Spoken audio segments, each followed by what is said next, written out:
សុភាសិតខ្មែរដែលមានចំណងជើងថា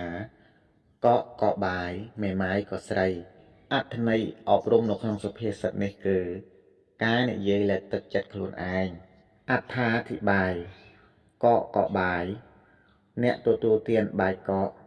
មកពីគ្មានបាយក្តៅបើមានបាយក្តៅមកជារុញបាយកកចេញព្រោះបាយក្តៅយ៉ាងណាក៏ឆ្ងាញ់ជាងបាយកកដែរម្ល៉េះហើយចេះតែទទួលទានទាំងបង្ខំចិត្តទៅប៉ុន្តែដើម្បីលើកទឹកចិត្តខ្លួនឯងក៏និយាយថា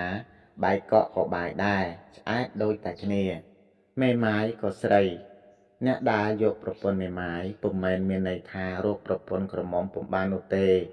ប៉ុន្តែមកពីមានកត្តាផ្សេងជាច្រើនដូចជាស្ត្រីមេម៉ាយខ្លះមានរូបរាងស្អាតស្រស់ប្រាំប្រៃស្ត្រីមេម៉ាយខ្លះមានទ្រព្យសម្បត្តិមានកិត្តិយសមានបុណ្យស័ក្តិស្ត្រីមេម៉ាយខ្លះមានអំណោយទានឬមានឧបនិស្ស័យនិយាយរួមទៅសេចក្តីស្នេហាឬសេចក្តីស្រឡាញ់ពុំប្រកាសថាក្រមុំឬមេម៉ាយអ្វីទេឲ្យតែស្រឡាញ់ឬត្រូវចិត្តគ្នាឬក៏មាននិស្ស័យនឹងគ្នាក៏ស្រឡាញ់គ្នាបានហើយព្រោះសេចក្តីស្រឡាញ់ពុំរើសឋានៈឬវណ្ណៈទេ